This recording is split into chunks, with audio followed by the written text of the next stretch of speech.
Hello दोस्तों, स्वागत है आप सभी का हमारी YouTube channel Hindi English learning में। इस वीडियो में हम पढ़ने जा रहे हैं दिवाली पर बहुत ही शानदार निबंध। तो चलिए शुरू करते हैं। सबसे पहले हम स्लोगन पढ़ेंगे। बिना पटाखों की दिवाली लाए सबके घर में खुशहाली। जब दियों से होता उजियारा तो क्यों लेना पटाखों का सहारा। दोस्तों, दिवाली को दीपावली भी कहते हैं, इसलिए मैंने हेडिंग में जो दीपावली लिखा है आप उससे कंफ्यूज मत होइएगा कि मैंने हेडिंग में तो दीपावली लिख दिया है लेकिन कोटेशन में यानी कि स्लोगन में मैंने दिवाली लिखा है और मैं दिवाली ही कह रही हूँ, क्योंकि दिवाली दीपावली दोनों सही है। अब हम अगली हेडिंग भूमिका लिखेंगे। दीपावली एक ऐसा त्योहार है जिसे भारत के साथ साथ बहुत से अन्य देशों में भी मनाया जाता है, जहाँ पर भी भारतीय लोग रहते हैं। दोस्तों, हमें निबंध लिखते टाइम जल्दबाजी नहीं करना चाहिए। हमें निबंध को साफ साफ सुंदर अक्षरों में स्पष्ट शब्दों में लिखना चाहिए।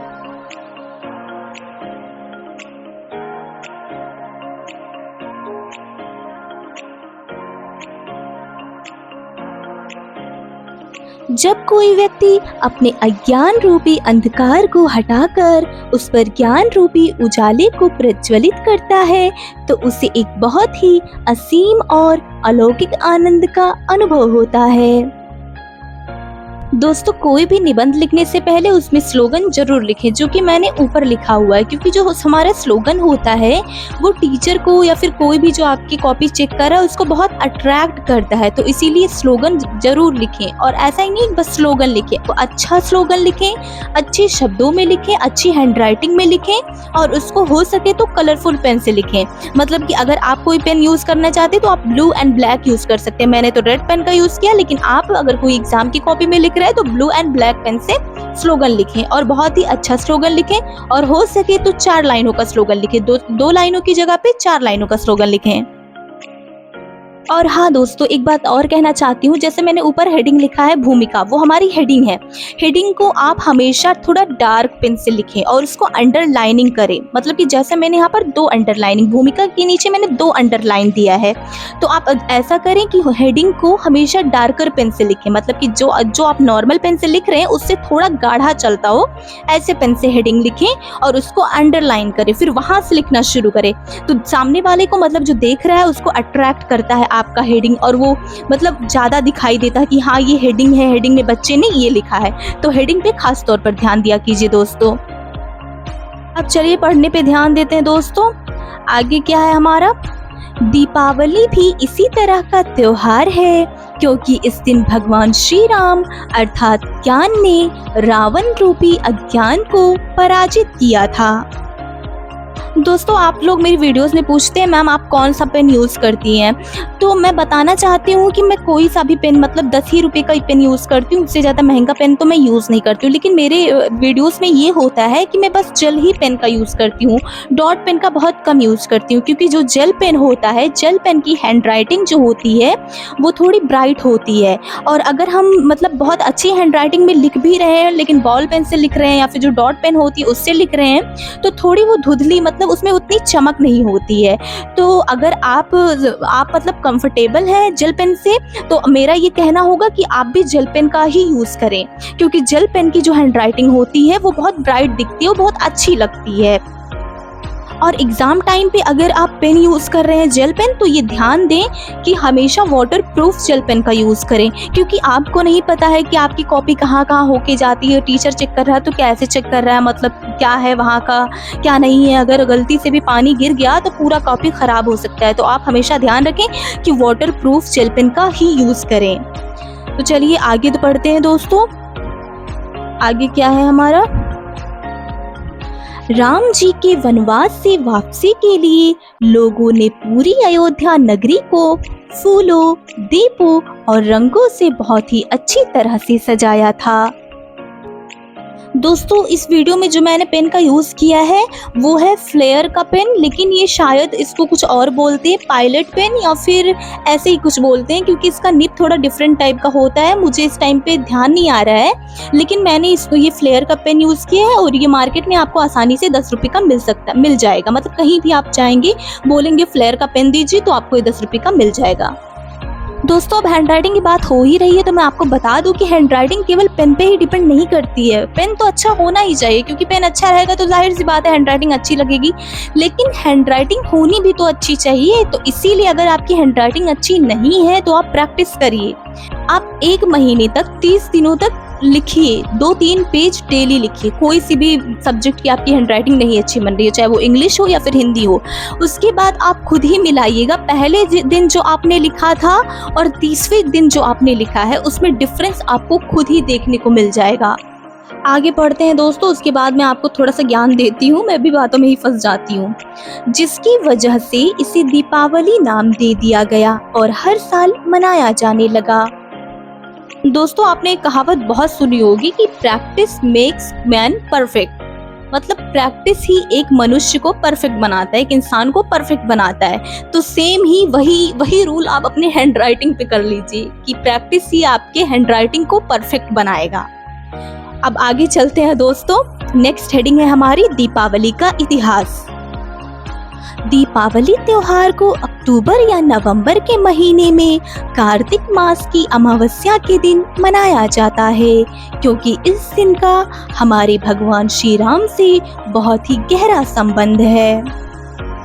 दोस्तों देखिए, मैंने ये जो हेडिंग दी है दीपावली का इतिहास, इसको मैंने डार्कर पेन से दिया हुआ हेडिंग, और नीचे मैंने जो अंडरलाइनिंग की है रेड पेन से की है। अगर आपको रेड पेन सुटेबल नहीं लग रहा है तो आप नीचे डार्क ब्लू पेन से अंडरलाइनिंग कर सकते हैं।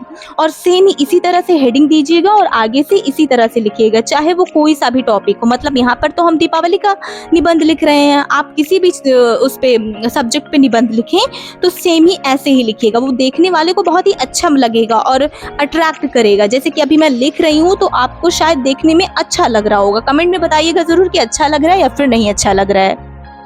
दोस्तों अभी तो फिलहाल हम दीपावली का निबंध लिख रहे हैं, क्योंकि दीपावली जल्दी आने वाली है। लेकिन अगर कोई ऐसा टॉपिक हो जो आपको नहीं समझ में आ रहा हो और आपको ऐसा लग रहा हो कि नहीं लिख पाऊंगा मैं, नहीं लिख पाऊंगी मैं, तो मेरे कमेंट सेक्शन में ज़रूर आके बताइए कि आपको किस टॉपिक पे निबंध चाहिए।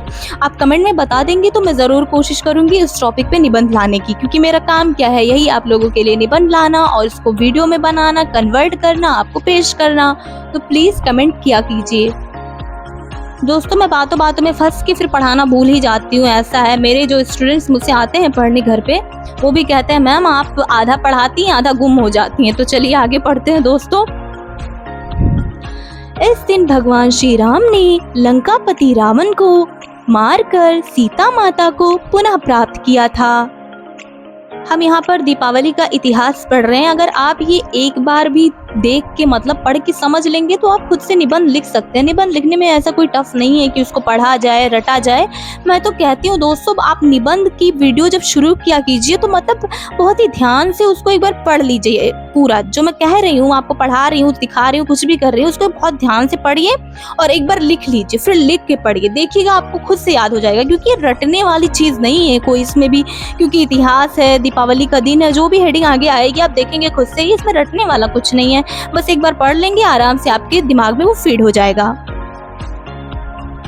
तो चलिए आगे बढ़ते हैं दोस्तों। आगे हमारा है सीता माता के साथ वनवास काटकर वापस लौटने की खुशी में उनकी प्रजा ने घी के दिए जलाकर अमावस्या की रात को पूर्णिमा में बदल दिया था। अमावस्या की रात को पूर्णिमा में बदल दिया था, यानी कि जो अमावस्या की रात होती है वो बहुत अंधेरी होती है, आपको तो पता ही होगा। तो उन्होंने दिए जलाकर इतना उजाला कर दिया कि पूर्णिमा की रात, यानी कि पूर्णिमा की रात कैसी होती है, उसमें बड़ा सा चांद निकला होता है, पूरा चांद निकला होता है, तो वो बहुत उजारी रात होती है। तो दिए जलाकर पूर्णिमा की रात में बदल दिया था, ये कहना है यहाँ पर। मैंने बाकी पूरा तो आपको समझाया नहीं, यहाँ पर थोड़ा सा मुझे टफ लग रहा था तो मैंने सोचा कि लाओ एक्सप्लेन कर देती हूँ। काफ़ी ज़्यादा बड़ा निबंध नहीं किया है मैंने, ना ही कोई टफ शब्द का यूज़ किया है, क्योंकि मैं चाहती हूँ कि बच्चे मेरे आसानी से पढ़ के समझ ले जाएं, खुद से लिख ले जाएं। वरना हिंदी के शब्द तो इतने कठिन होते हैं, बच्चे उसी में परेशान हो जाते हैं। तो मैं यही चाहती हूँ कि मेरे बच्चों को ज़्यादा मेहनत ना करनी पड़े। लेकिन थोड़ा बहुत तो ध्यान देना ही होगा। तो चलिए आगे पढ़ते हैं दोस्तों। आगे क्या है हमारा? इस दिन लोगों ने पूरी अयोध्या नगरी को दुल्हन की तरह सजाया था और वहाँ की बाजारों में बहुत ही भीड़ थी, क्योंकि श्री राम के वापस आने की खुशी में लोग मिठाइयाँ, कपड़े, खिलौने, पटाखे और उपहार खरीद रहे थे। कपड़े, खिलौने सब हो गए दोस्तों। अब यहाँ पे हमारी ये हेडिंग खत्म हो जाएगी और अगली हेडिंग आ रही है हमारी दीपावली का दिन। तो हेडिंग पे जैसा कि मैंने आपको बताया है, ध्यान ज़रूर दीजिएगा। हेडिंग बहुत अट्रैक्ट करती है टीचरों को। अगर आपको कहीं कंपटीशन में आप भाग भी ले रहे हैं तो हेडिंग टीचर क्या देखता है? बच्चे का हेडिंग देखता है, अंदर पढ़ने में कम ही ध्यान देता है। हेडिंग को हमेशा अट्रैक्टिव बनाने की कोशिश करिए। आगे देखिएगा, हमारी अगली हेडिंग है दीपावली का दिन। अभी अगली हेडिंग आने में थोड़ा टाइम है दोस्तों, क्योंकि वीडियो में हमारा लिखा ही जा रहा है। तब तक मैं आपको क्या बताऊं? कोई कहानी बता दूं क्या? छोटा सा चुटकुला सुना दूं? मुझे तो जोक मारना आता भी नहीं है गाइस। तो आप देखते रहिए क्या करेंगे। मैडम को आपकी मैडम को जोक मारना आता नहीं है। हाँ, जो क्लास में बच्चे आते हैं उनको थोड़ा बहुत एंटरटेन कर ही देती हूँ मैं। बच्चे भी खुश हो जाते हैं, पढ़ पढ़ के बोर हो जाते हैं बच्चे भी, क्या करें, उन पे इतना प्रेशर रहता है, इतना सब्जेक्ट रहता है। और खासकर हिंदी में तो बच्चे बोर हो जाते हैं। हिंदी उतना बोरिंग सब्जेक्ट है नहीं जितना बच्चे समझते हैं। बच्चे तो मैथ को इंटरेस्टिंग समझते हैं और इंग्लिश को भी मुझे लगता है जहाँ तक कि बोरिंग ही समझते हैं। मेरे बाकी बच्चे जो आते हैं कुछ पढ़ने, कहते हैं मैम इंग्लिश मुझे पसंद नहीं है। लेकिन हर एक सब्जेक्ट का अपना अपना महत्व है, हर कोई सब्जेक्ट इम्पोर्टेंट होता है। हमारी अगली हेडिंग आ गई है दोस्तों। हेडिंग है हमारी दीपावली का दिन। दीपावली का त्योहार आने से कुछ दिनों पहले से ही लोग उत्साहित होने लगते हैं और अपने घरों और आसपास की साफ सफाई करते हैं, ताकि उनके घर में किसी तरह की अशुद्धि ना रह सके। अब जैसे हमारे यहाँ पे ये हेडिंग है दीपावली का दिन, इसमें तो आप खुद से ही लिख सकते हैं दीपावली के दिन में आप क्या क्या करते हैं। नहाते धोते हैं, लड्डू मिठाई खाते हैं, मम्मी पापा से पैसे वसूलते हैं। ये सारी चीज़ें तो आप खुद ही लिख सकते हैं। लेकिन खैर कोई बात नहीं, यहाँ पर मैंने आपको समझा दिया है, लिख सकते हो आप खुद से। और मैंने जो ये हेडिंग में लिखा है बहुत ही आसान शब्दों में, कोई ऐसा टफ नहीं है। ये भी लिख देंगे तो कोई बात नहीं, लेकिन अगर आप अपने से अपने दिमाग पे जोर डालेंगे थोड़ा तो ज़्यादा बढ़िया होगा। क्योंकि बच्चे कहाँ दिमाग पे जोर डालते हैं, वही मैडम का पढ़ाया हुआ जाके कॉपी में छाप आते हैं। हम लोग भी बच्चे तो यही करते थे, क्या ही आपको कहें। मैडम आपकी खुद ही यही करती थी, टीचर जो पढ़ाता था वही कॉपी में छाप आती थी। तो बच्चा लोग कोशिश करो कि खुद से लिखो, मैडम का छपा छपाया ना छाप के आओ।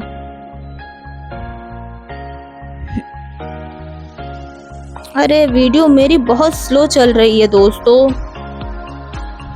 वीडियो का वेट करते करते मैं थक गई हूँ। आप तो वैसे भी थक गए होंगे, आप तो लिख भी रहे होंगे साथ में। थोड़ा सा और बचा है, हमारा निबंध खत्म ही होने वाला है।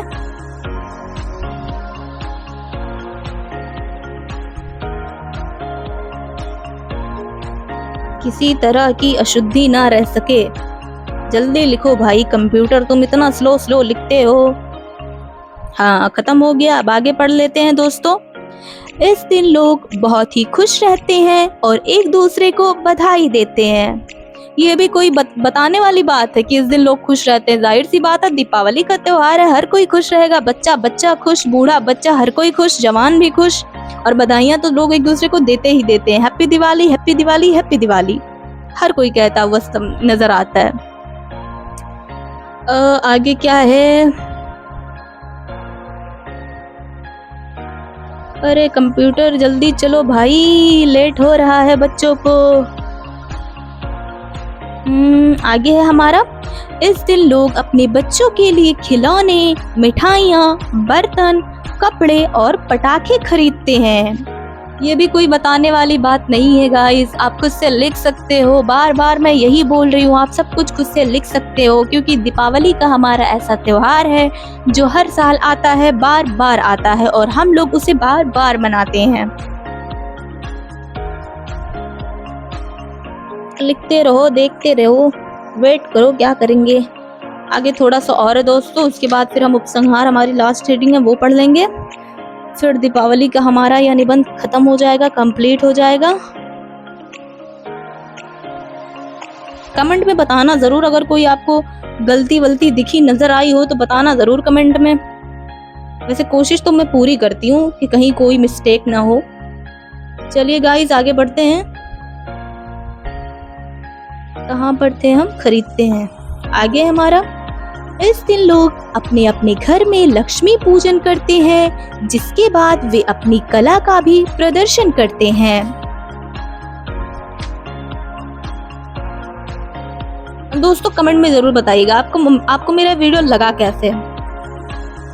थोड़ा सा मैं फंस जा रही हूँ बोलते हुए, मैं पता नहीं क्यों ऐसे आज हकला रही हूँ थोड़ी थोड़ी।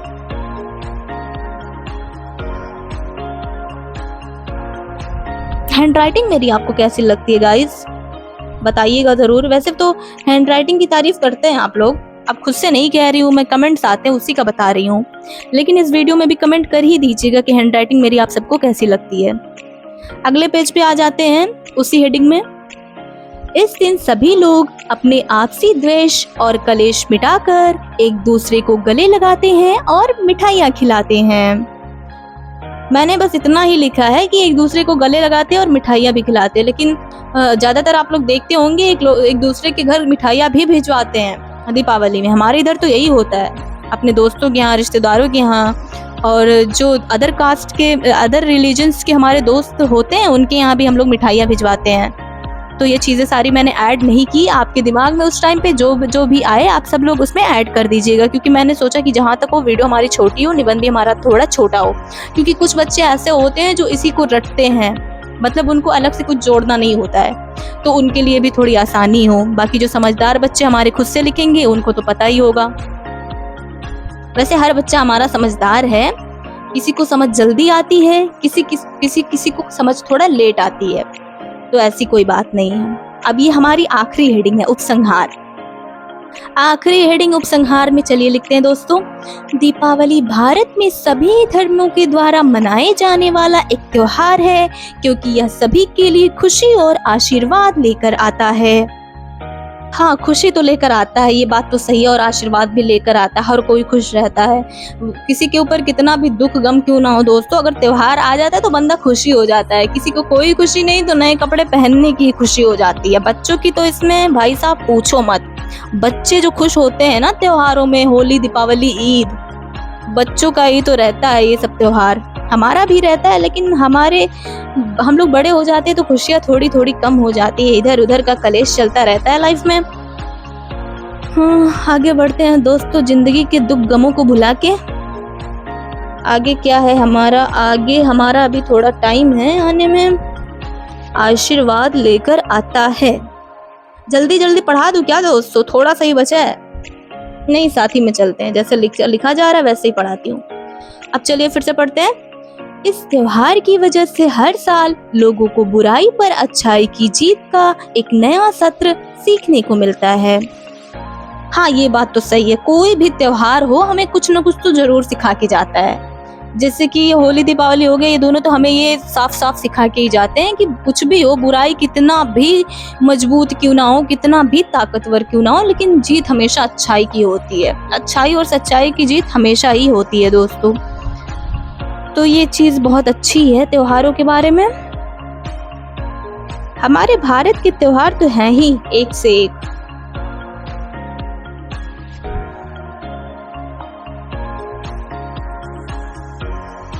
पढ़ते हुए, दिमाग में बैठाते हुए चलिए दोस्तों, और लिखते हुए भी साथ साथ चलिए।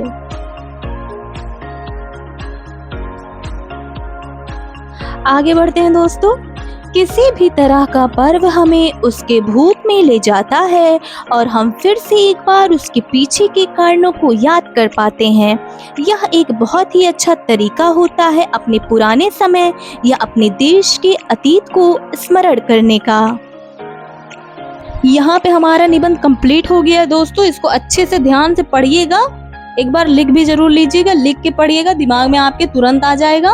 और अगर कोई डाउट हो या फिर लग रहा हो कि इसमें कुछ मिस्टेक है, कोई हेडिंग है जो छूट रही है, कुछ चीज़ों के बारे में बताना भूल गई हूँ, तो कमेंट में उसको ज़रूर मेंशन करिएगा। मैं आप लोग के कमेंट्स बहुत ध्यान से पढ़ती हूँ।